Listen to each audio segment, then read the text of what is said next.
ആരുടെ വീട്ടിൽ യേശു കയറുന്നുവോ ആ വീടിൻ്റെ സ്ഥിതി മാറാൻ പോവുകയാണ്. ആ വീടിൻ്റെ സ്ഥിതി മാറാൻ പോവുകയാണ്. സക്കായിക്ക് യേശുവിന് കൊടുക്കുവാൻ വലിയ സമൃദ്ധി ഒന്നുമില്ല എങ്കിൽ ഇതാ കൊടുക്കുകയാണ്. കാണിക്കയായിട്ട് അർപ്പിക്കുവാൻ ചില തീരുമാനങ്ങളുണ്ട്. എൻ്റെ വസ്തുവകയിൽ പകുതി ഞാൻ ദരിദ്രർക്ക് കൊടുക്കുക, വല്ലതും ചതുവായി മേടിച്ചിട്ടുണ്ട് എങ്കിൽ 4 മടങ്ങ് ഞാൻ തിരിച്ചു കൊടുക്കുക.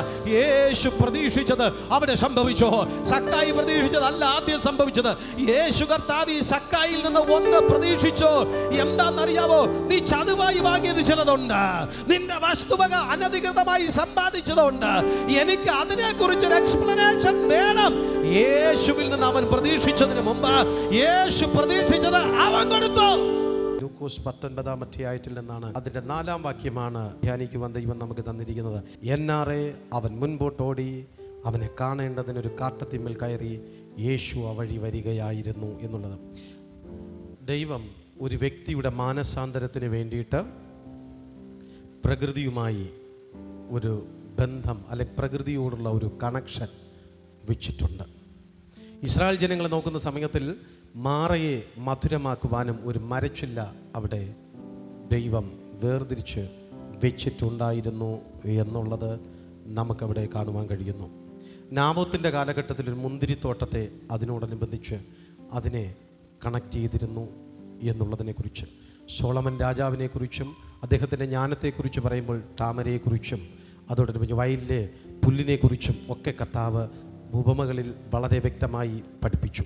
വിതയ്ക്കാൻ പോകുന്ന വിതയെക്കുറിച്ച് കർത്താവ് വ്യക്തമായി പഠിപ്പിച്ചു. പ്രകൃതിയിൽ ദൈവം മുളപ്പിച്ചതിനെക്കുറിച്ച് യോനാ പ്രവാചകൻ്റെ സാഹചര്യങ്ങളെ അല്ലെങ്കിൽ യോനാ പ്രവാചകൻ്റേതായിട്ടുള്ള പ്രവചനവുമായി ബന്ധപ്പെട്ട് ഒരാവണക്കിനെ കർത്താവ് കൊണ്ട് നിർത്തി. അതവൻ്റെ ചിന്തയ്ക്ക് കാരണമായി തീർന്നു എന്നുള്ളത്. നാഥനയേൽ എന്ന് പറയുന്ന ഭക്തനായിരിക്കുന്ന മനുഷ്യൻ ദൈവവചനം പഠിക്കുവാൻ വേണ്ടിയിട്ട് വേർതിരിച്ചത് അത്തിയുടെ ചുവട്ടിലായിരുന്നു, അത്തിയുടെ കീഴിൽ തന്നെ ആയിരുന്നു എന്നുള്ളത് ആയിരിക്കുന്നു. അതുപോലെ സക്കായിയുടെ രൂപാന്തരത്തിന് വേണ്ടിയിട്ട്, സക്കായിയുടെ മാനസാന്തരത്തിന് വേണ്ടിയിട്ട് ദൈവം നിർത്തിയത് ഒരു അത്തി വൃക്ഷം ആയിരുന്നു. സക്കായി ഒരു മരത്തിൻ്റെ മേൽ കയറി. ആ മരത്തിൻ്റെ മേൽ കയറിയിരുന്നപ്പോൾ കർത്താവിനെ കണ്ട് മനസ്സഞ്ഞു. മുൻപോട്ട് ഗമിക്കുക. ഒരു പുറപ്പാടിൻ്റെ നാളുകളാണിത്. കൊറോണയിൽ നിന്ന്, കോവിഡിൻ്റെ സീസണിൽ നിന്ന് നമ്മൾ ജൈത്രയാത്ര ആരംഭിക്കാനുള്ള സമയം അടുത്തു. പരിശുദ്ധാത്മാവ് നമുക്കൊരു ഒരു പ്രഷർ തരുന്നുണ്ട്. മുമ്പിലേക്കുള്ള കാഴ്ചപ്പാടുകൾ, ദർശനങ്ങൾ, മങ്ങിക്കിടക്കുന്നതെല്ലാം തിരികെ പിടിച്ച് നിരാശപ്പെട്ടിരിക്കുന്നത് എഴുന്നേൽക്കുക എന്നുള്ളത്. മോശ ദൈവജനത്തിനോട് ഇപ്രകാരം പറഞ്ഞു, നിങ്ങൾ മുൻപിലേക്ക് ഗമിക്കുക, മുമ്പിലേക്ക് പോക. ചെങ്കടലിനെ വിഭാഗിച്ചുകൊണ്ട് ഇസ്രായേൽ ജനങ്ങളെ ആ മരുഭൂ പ്രയാണത്തിൽ ഒരു പുറപ്പാട് ഉണ്ടായിരുന്നു. ആ പുറപ്പാട് ലക്ഷ്യത്തിലേക്ക്, നാമും ലക്ഷ്യത്തിലേക്ക് പോകണം, നമുക്കൊരു ലക്ഷ്യമുണ്ടായിരിക്കണം എന്നുള്ളതിനെക്കുറിച്ച് ഇന്ന് വീണ്ടും ഈ മുമ്പിലേക്ക് പോക. അതാണ് നമ്മുടെ ആശയം, ഒരു പുറപ്പാട്. അതാണ് ദൈവത്തിൻ്റെ ആത്മാവ് ഈ ദിവസങ്ങളിൽ നമ്മളെ പഠിപ്പിക്കുന്ന ഭാഗം. സക്കായിയുടെ രൂപാന്തരത്തിൻ്റെ കാരണം ബൈബിൾ എഴുതിയിരിക്കുന്നത് അവൻ മുൻപോട്ടോടി. പുറകിലേക്ക് ഓടേണ്ടുന്ന സ്ഥിതി വന്നിട്ടും, പുറകിലേക്ക് പോകേണ്ടുന്ന സ്ഥിതി വന്നിട്ടും എല്ലാം വിപരീതം. അവൻ്റെ സ്വഭാവം, അവൻ്റെ ബോഡി ലാംഗ്വേജ്, അതോടൊപ്പം അത് ശരീരപ്രകൃതം, അങ്ങനെ തുടങ്ങി എല്ലാം നോക്കുന്ന സമയത്തിൽ എല്ലാം വിപരീതം. സ്വഭാവത്തിൽ ഒരല്പം പോലുമില്ല. ശാരീരികമായിട്ട് അവൻ പൊക്കം കുറഞ്ഞിരിക്കുന്ന സ്ഥിതിവിശേഷം. ആ പ്രദേശത്തിൽ അവനൊരു കൊള്ളരുതായ്മക്കാരൻ, പാപിയായ മനുഷ്യൻ. പക്ഷേ ആ സ്ഥിതിയിലും അവൻ പുറകിലേക്ക് ഓടിയില്ല, ആ സ്ഥിതിയിലും അവൻ ഓടി ഒളിച്ചില്ല. അവൻ മുൻപിലേക്ക് ഓടാൻ ശ്രമിച്ചു. നമ്മുടെ പ്രതിസന്ധി, പ്രതികൂല ഘട്ടങ്ങളിലും പുറകിലേക്ക് ഓടുന്ന സ്ഥിതിവിശേഷമല്ല, നമ്മൾ മുൻപിലേക്ക് ഓടണം. നമ്മുടെ മനസ്സിനെ നമ്മൾ ധൈര്യപ്പെടുത്തണം, നമ്മുടെ മനസ്സിനെ നമ്മൾ ഉറപ്പിക്കണം. 4 സൈഡിലെ രോഗങ്ങളായിരിക്കാം, 4 സൈഡിലും പ്രശ്നങ്ങളായിരിക്കാം, 4 സൈഡിലും അസ്വസ്ഥതകളും അസമാധാനങ്ങളും ബുദ്ധിമുട്ടുകളുമായിരിക്കാം. അതിൻ്റെ മധ്യത്തിൽ നമ്മൾ തോൽക്കാൻ വേണ്ടിയിട്ടുള്ളവരല്ല, നമ്മൾ ജയിക്കാൻ വേണ്ടിയിട്ടുള്ളതാണ്. ഉള്ള സാഹചര്യത്തിൽ നമ്മൾ ജയിക്കാൻ താല്പര്യമുള്ളവരാകണം, നമ്മൾ ജയിക്കാൻ ആഗ്രഹമുള്ളവരായിരിക്കണം എന്നുള്ളത് പ്രത്യേകാൽ ഞാൻ നിങ്ങളെ ഓർമ്മിപ്പിക്കുകയാണ്. സ്തോത്രം. ഇന്ന് വീണ്ടും ദൈവത്തിൻ്റെ ആത്മാവ് നമ്മെ പഠിപ്പിക്കുന്ന ഭാഗത്തിലേക്ക് നമുക്ക് പോകാം. എന്നാറെ അവൻ മുൻപോട്ടോടി അവനെ കാണേണ്ടതിനൊരു കാട്ടത്തിമേൽ കയറി യേശു വഴി വരികയായിരുന്നു. അവൻ ആ സ്ഥലത്തെത്തിയപ്പോൾ മേലോട്ട് നോക്കി, സക്കായിയെ വേഗം ഇറങ്ങിവ. സക്കായിയുടെ പേര് കൃത്യമായി ദൈവത്തിനറിയാം. അത്തിയുടെ മുകളിലിരുന്നവനെയും യേശു കണ്ടു. അത്തിയുടെ കീഴിൽ ഒരു നഥനയിലിരുന്നപ്പോൾ അവനെയും യേശു കണ്ടു. ഓരോരുത്തർക്കും ദൈവം ഓരോ സ്ഥാനമാനങ്ങളെ നൽകിയിട്ടുണ്ട്. ഒരു വ്യക്തി അത്തിയുടെ മുകളിലായിരുന്നുവെങ്കിൽ മറ്റൊരു വ്യക്തി അത്തിയുടെ കീഴിലായിട്ടുണ്ട്. Praise the Lord. അത്തിയുടെ കീഴിൽ ഇരിക്കുന്ന വ്യക്തിയെ കണ്ടതുപോലെ തന്നെ യേശു അത്തിയുടെ മുകളിലിരുന്ന വ്യക്തിയെ കണ്ടു. Price the Lord. ആകയാൽ അവൻ പാപി എന്ന് പറഞ്ഞ് ദൈവം അവനെ കാണാതെ പോയില്ല. അവൻ കൊള്ളരുതാത്തവനെന്ന് പറഞ്ഞ് അവനെ ദൈവം മാറ്റി നിർത്തിയില്ല. അവൻ പിടിച്ചുപറിക്കാരനും സാക്ഷ്യമില്ലാത്തവനുമെന്ന് പറഞ്ഞ് ദൈവം അവനെ ഉപേക്ഷിച്ചതേയില്ല. അവൻ്റെ പേര് ആരും പറഞ്ഞു കൊടുക്കാതെ യേശുവിന് നന്നായിട്ടറിയാമായിരുന്നു. അമ്മയുടെ ഉദരത്തിൽ ഒരു വ്യക്തിയെ ജനിപ്പിക്കുമ്പോൾ തന്നെ യേശു കർത്താവിന് അവൻ്റെ പേര് വ്യക്തമായിട്ടറിയാം. അവളുടെ പേര് വ്യക്തമായിട്ടറിയാം. നിൻ്റെ അപ്പന് നിൻ്റെ പേര് വെളിപ്പെടുന്നതിന് മുൻപ്, നിൻ്റെ അമ്മയ്ക്ക് നിൻ്റെ പേര് വെളിപ്പെടുന്നതിന് മുൻപ് നിൻ്റെ പേര് എന്തിടണമെന്ന്, നിൻ്റെ പേര് എന്തായിരിക്കണമെന്ന് വ്യക്തമായിട്ട് അറിയുന്ന ഒരു ദൈവമുണ്ട്. Price the Lord. അതാണ് നിൻ്റെ ആരാധ്യനായ ദൈവം. അതാണ് നിൻ്റെ സൃഷ്ടിതാവ്. അവനാണ് നിൻ്റെ രക്ഷകൻ. സ്തോത്രം. നിങ്ങളുടെ പാസ്റ്റർക്ക് പോലും അറിയത്തില്ല. ഹല്ലേലൂയ. എൻ്റെ ആരാധ്യനായിരിക്കുന്ന യേശുവിന് നിന്റെ പേര് നന്നായിട്ട് അറിയാം.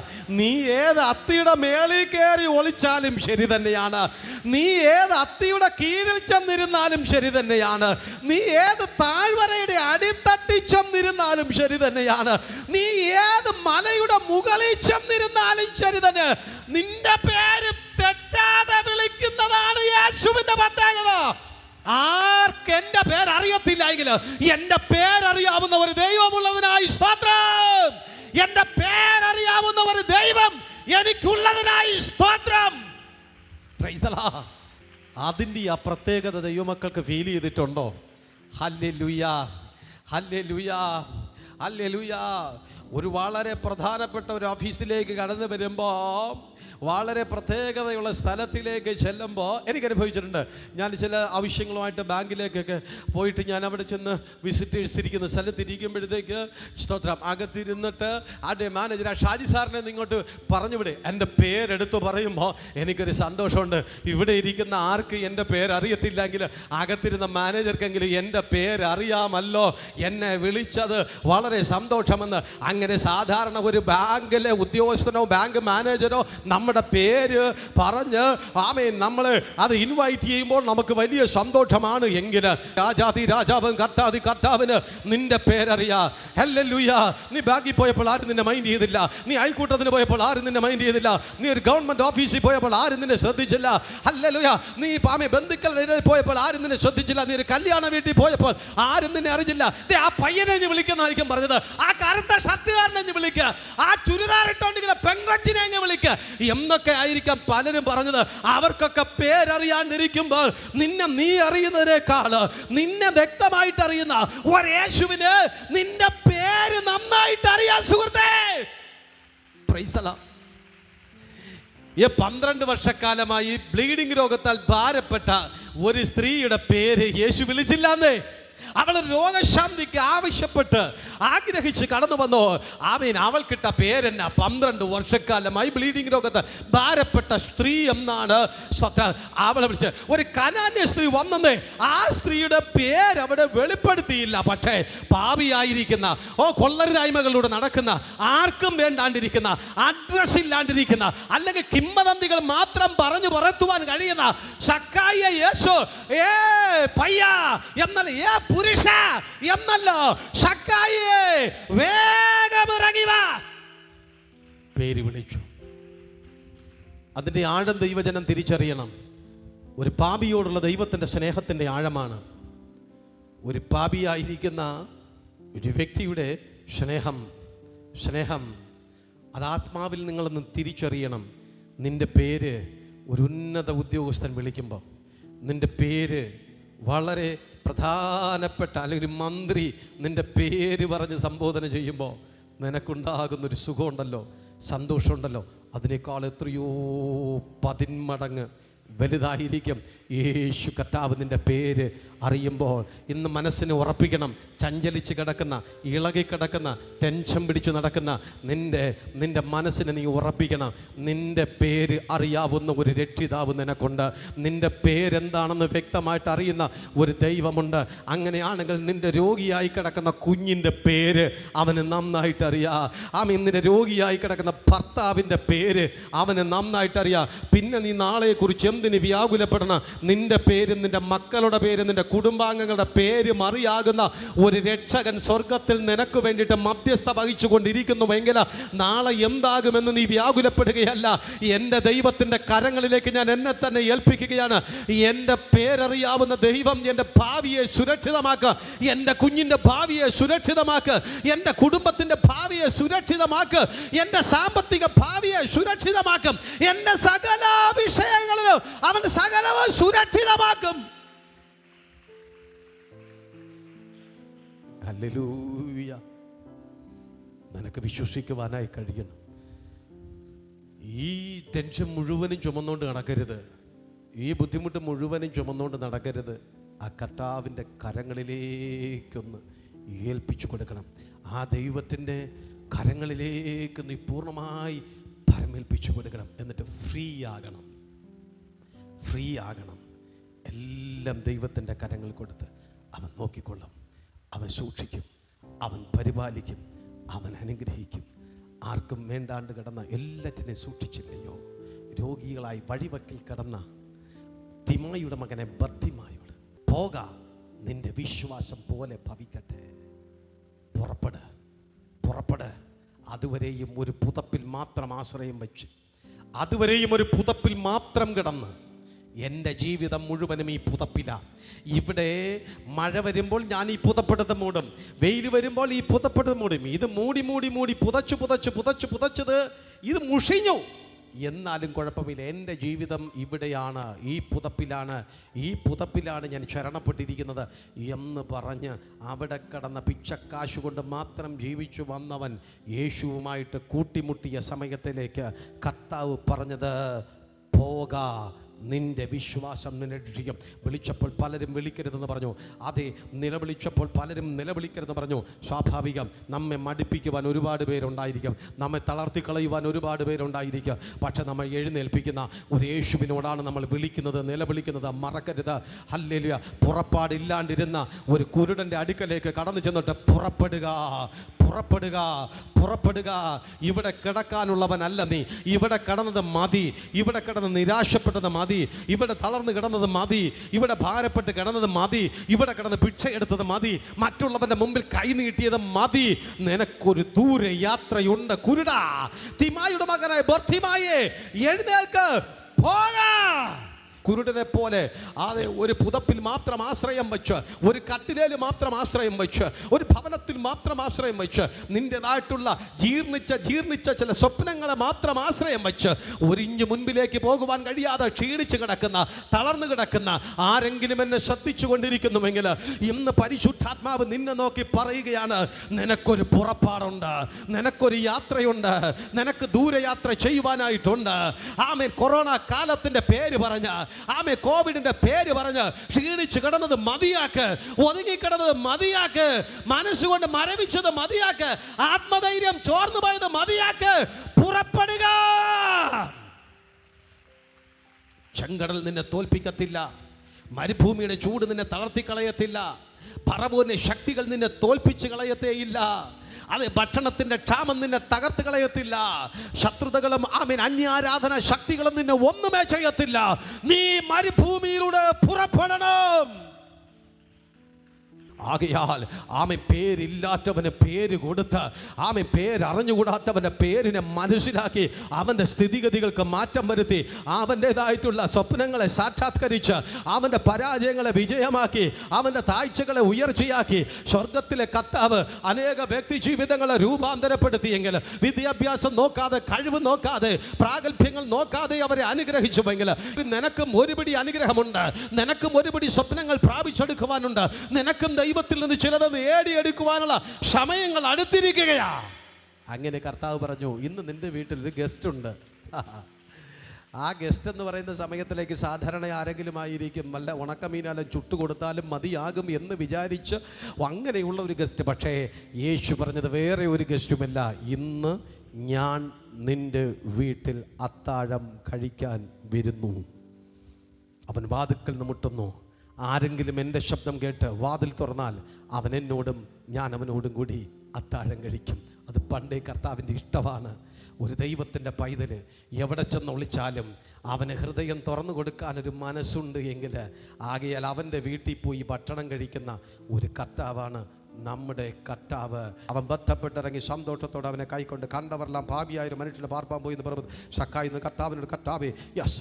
കർത്താവ് അവനോട് അവൻ്റെ വീട്ടിലേക്ക് ഭക്ഷണം കഴിക്കുന്നതിനെ കുറിച്ച് ആലോചിച്ചു. നേരെ കടന്നുപോയി ആ ഭവനത്തിലേക്കെത്തി. ഒരുമിച്ച് അവർ യാത്ര ചെയ്യുകയാണ്. ഒരുമിച്ച് യേശുവിത സക്കായിയുടെ വീട്ടിൻ്റെ അടുക്കലേക്ക് നടന്നെടുക്കുന്നു. യേശുവിത സക്കായിയുടെ വീട്ടിലേക്ക് ചവിട്ടി കയറുന്നു. യേശുവിത സക്കായിയുടെ വീട്ടിനകത്തേക്ക് പ്രവേശിക്കുന്നു. യേശുവിത സക്കായിയുടെ വീട്ടിൽ ചെന്ന് ഇരിക്കുന്നു. സ്ഥിതി മാറി. ആമേൻ. രൂപം മാറിയില്ല, ഭാവം മാറിയില്ല, പക്ഷേ ഇതാ മനസ്സ് മാറുകയാണ്. ആരുടെ വീട്ടിൽ യേശു കയറുന്നുവോ ആ വീടിൻ്റെ സ്ഥിതി മാറാൻ പോവുകയാണ്. സക്കായിക്ക് യേശുവിന് കൊടുക്കുവാൻ വലിയ സമൃദ്ധി ഒന്നുമില്ല എങ്കിൽ ഇതാ കൊടുക്കുകയാണ്. കാണിക്കയായിട്ട് അർപ്പിക്കുവാൻ ചില തീരുമാനങ്ങളുണ്ട്. കാണിക്കയായിട്ട് അർപ്പിക്കുവാനായിട്ട് ചില പ്രതിഷ്ഠകളുണ്ട്. എൻ്റെ വസ്തുവകയിൽ പകുതി ഞാൻ ദരിദ്രർക്ക് കൊടുക്കുക.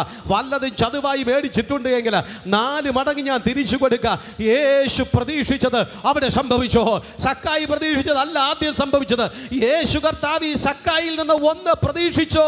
എന്താണെന്നറിയാവോ? നീ ചതുവായി വാങ്ങിയത് ചിലതുണ്ട്, നിന്റെ വസ്തുവക അനധികൃതമായി സമ്പാദിച്ചതുണ്ട്.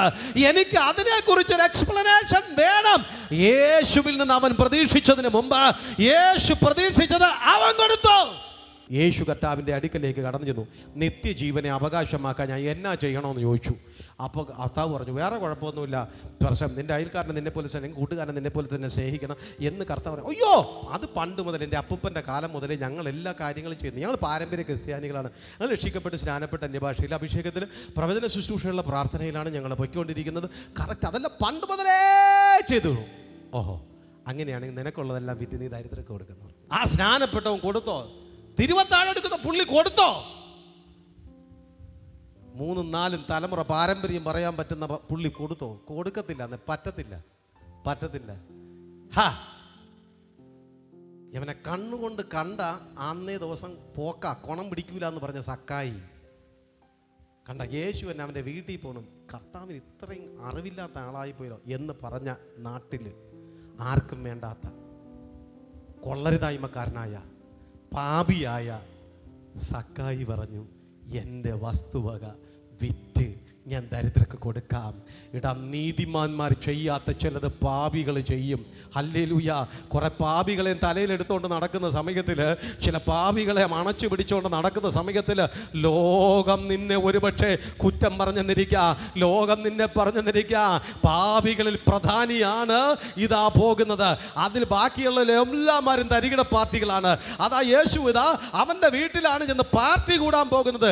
എപ്രകാരം? നീ ഒരു സൽപ്രവൃത്തി ചെയ്യുമ്പോൾ, നീ ഒരു നല്ല കാര്യം ചെയ്യുന്ന സമയത്ത് 100 അഭിപ്രായം നിനക്കെതിരായിട്ട് പറയും. പക്ഷേ നീ മറക്കരുത്, ഹല്ലേലൂയ, നീ ഓർത്തു വെച്ചോണം, നീ എഴുതി വയ്ക്കണം. ഈ ഡീക്കന്മാരും പാസ്റ്റർമാരും പുരോഹിതന്മാര്, രക്ഷിക്കപ്പെട്ടവനും സ്നാനപ്പെട്ടവനും അന്യഭാഷ പറയുന്നവന് ചെയ്യാത്ത ചിലത് പാപികളായിരിക്കുന്നവൻ ചെയ്യുവന്നേ. പക്ഷെ പാവപ്പെട്ട സക്കായി ആർക്കും വേണ്ട, വീട്ടുകാരനും വേണ്ട, നാട്ടുകാർക്കും വേണ്ട. പൊക്കം കുറവായതിൻ്റെ ഭാര്യ എന്നെ ഡൈവോഴ്സ് അടിച്ചാണ്. സ്വത്രം ഒരു നല്ല നന്മയും ആർക്കും വേണ്ടാത്തവൻ പറഞ്ഞു, കൊടുക്കാം. യേശുപ്പാ, നീ വന്നാ പിന്നെ എനിക്ക് തീരുമാനമെടുക്കാൻ സമയം വേണ്ട. യേശുവിൻ്റെ കൺസെപ്റ്റ്, യേശു കർത്താവിൻ്റെ പ്രത്യേകത നിങ്ങൾ മനസ്സിലാക്കണമേ. ആ പാപിയുടെ വീട്ടിൽ പോയതിൻ്റെ കാരണമെന്ത്? ആ പാപിക്ക് വേണ്ടി സമയം സ്പെൻഡ് ചെയ്തെന്ത്? എനിക്ക് പറയത്തില്ല, ഇത്രയും തിരക്കുള്ള യേശു എന്നതിനാ ഇതിൻ്റെയൊക്കെ ആവശ്യമുണ്ടോ? മരത്തിൻ്റെ മണ്ട ഇരിക്കുന്നവനെ വിളിച്ചിറക്കി പിന്നെ അവൻ്റെ വീട്ടിൽ പോയി പാർട്ടി കൂടി. ഇതിൻ്റെയൊക്കെ ആവശ്യമുണ്ടോ എന്ന് കാണാം. ഇല്ല. യേശു കർത്താവിന് ഒരാത്മാവ് വളരെ വിലപ്പെട്ടതാണ്, ഒരു വ്യക്തി വളരെ വിലപ്പെട്ടതായിരിക്കുകയാണ്. 99 അല്ല ഇവിടെ കാരണം. 99 നീതിമാന്മാരല്ല വിഷയം. ഒരു പാപി, ഒരു പാപി. അതാണ് എനിക്ക് പ്രത്യേകതയുള്ളത്.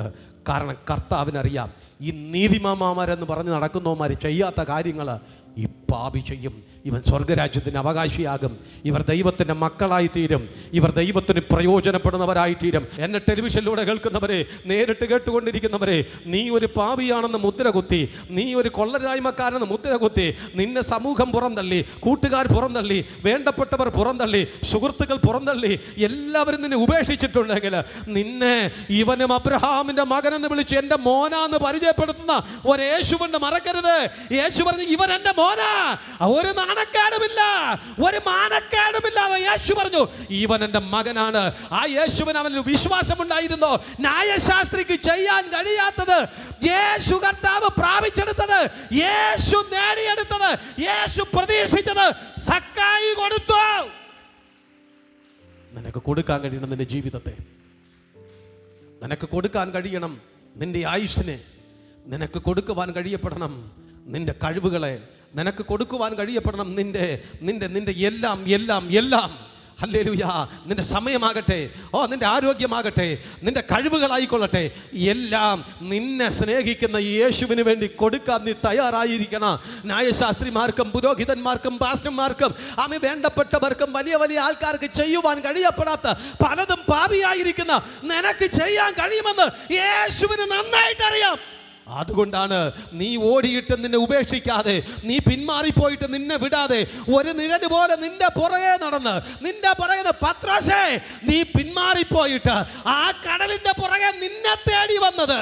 പത്രോസേ നീ വിശന്ന് ക്ഷീണിച്ചു വന്നപ്പോ നിനക്ക് വേണ്ടി പ്രാണനൊരുക്കി കാത്തിരുന്നതിന്റെ പിന്നില് ഒന്നുണ്ട്. നീ എടുത്തിയാട്ടക്കാരനാ എനിക്കറിയാം, നീ പിന്മാറ്റക്കാരനാ എനിക്കറിയാം, നീ മീൻപിടുത്തക്കാരനാ എനിക്കറിയാം. നിനക്ക് ബലഹീനതയുണ്ടെന്ന്, പക്ഷേ നീ പോയാലും ഞാൻ നിന്നെ വിടത്തില്ല. സുഹൃത്തുക്കളെ, നീ ഓടിയാലും നിന്നെ വിടാതെ നിഴൽ പോലെ പിൻപറ്റുന്ന ഒരു ദൈവമുണ്ട്. നിന്റെ അപ്പൻ 5-6 ദിവസം വരും, അത് കഴിയുമ്പോൾ അങ്ങേര് മടുക്കും. നിന്റെ അമ്മ 5-6 ദിവസം വരും, അത് കഴിയുമ്പോൾ അവരും മടക്കും. ഭാര്യയും 5-6 ദിവസം നോക്കുക, അങ്ങേര് രക്ഷപ്പെടില്ല. കള സ്വത്രം, നമുക്ക് ഡൈവേഴ്സ് അടിച്ചിട്ട് വേറെ നോക്കാം സ്വത്രം എന്ന് പറഞ്ഞ് പലരും ഉപേക്ഷിക്കും. പക്ഷേ യേശു നിന്നെ കളയത്തില്ല, യേശു നിന്നെ ഉപേക്ഷിക്കത്തില്ല. യേശു നിന്നെ പുതിയൊരു വ്യക്തിയാക്കി മാറ്റുവാൻ ആഗ്രഹിക്കുന്നു. 2021 പുറപ്പാടിന് നീ തയ്യാറാണോ? അല്ലല്ലോ, ക്ഷീണിച്ചു കിടന്നത് മതി, നിരാശപ്പെട്ടത് മതി. സമൂഹത്തെ കുറ്റം പറഞ്ഞ്, തൊഴിലിനെ കുറ്റം പറഞ്ഞ്, സുഹൃത്തുക്കളെ കുറ്റം പറഞ്ഞ്, സാഹചര്യങ്ങളെ കുറ്റം പറഞ്ഞ്, വേണ്ടപ്പെട്ടവരെ കുറ്റം പറഞ്ഞ്, ബന്ധുക്കളെ മിത്രാദികളെ കുറ്റം പറഞ്ഞ് നീ ഒതുങ്ങിയത് മതി. പുറപ്പെടുക, പുറപ്പെടുക, പുറപ്പെടുക. ഒരു ലക്ഷ്യമുണ്ട് നിനക്ക്, ഒരു ലക്ഷ്യത്തിലേക്ക് എത്തുവാൻ, ഒരു ലക്ഷ്യത്തിലേക്ക് എത്തുവാൻ, ഒരു നിത്യ സ്വർഗത്തെ നോക്കിയിട്ട്, ഒരു നിത്യ കനാലിനെ നോക്കിയിട്ട് പുറപ്പെടാൻ മനസ്സുണ്ട് എങ്കിൽ പകൽ മേഘസ്തംഭവും രാത്രി അഗ്നിസ്തംഭവും അയച്ച് ദൈവദൂതനെ കാവലാക്കി നിർത്തി നിന്നെ വഴി നടത്തി കൊണ്ടുപോകുവാൻ ദൈവമുണ്ട്. സ്തോത്രം, സ്തോത്രം, സ്തോത്രം, സ്തോത്രം, സ്തോത്രം. ഒന്ന് ശരണപ്പെടാവോ? സക്കായി മുൻപിലേക്കോടി, അവൻ മുൻപിലേക്കോടി. സകല ഭാരവും മുറുകെ പറ്റുന്ന പാപവുമിട്ട് നമുക്ക് മുമ്പിൽ വച്ചിരിക്കുന്ന ഓട്ടം സ്ഥിരതയോടെ ഓടാം. സ്ഥിതി മാറാൻ പോകുകയാണ്. ദൈവം സാഹചര്യങ്ങളെ അനുകൂലമാക്കാൻ പോവുകയാണ്. മേഘസ്തംഭം വരാനുള്ള സമയമായി, അഗ്നിസ്തംഭം വരാനുള്ള സമയമായി, ചെങ്കടലിനെ വിഭാഗിക്കാനുള്ള സമയം വരാറായി, പാറയെ പിളർക്കാനുള്ള സമയം കടന്നു വരാറായി, മന്ന പൊഴിയുവാനുള്ള സമയം വരാറായി, കാടപ്പക്ഷികൾ പറന്ന് പറന്ന് ഇറങ്ങുവാനുള്ള സമയമായി. നിന്നെ പോറ്റി പുലർത്തുന്ന ദൈവം നിന്റെ തയ്യാറെടുപ്പിൽ കൂടെയുണ്ട്. ഈ ദൂതിനെ നമുക്ക് ഏറ്റെടുക്കാം. ഒരു പുറപ്പാടുണ്ട് ദൈവജനത്തിന്, ഒരു പുറപ്പാടുണ്ട്. പ്രതിസന്ധികളെ ജയിച്ചുകൊണ്ട് പുറപ്പെടുന്ന ഒരനുഭവത്തിലേക്ക് എത്തുവാൻ സ്വർഗത്തിലെ ദൈവം നിങ്ങളെ സഹായിക്കട്ടെ.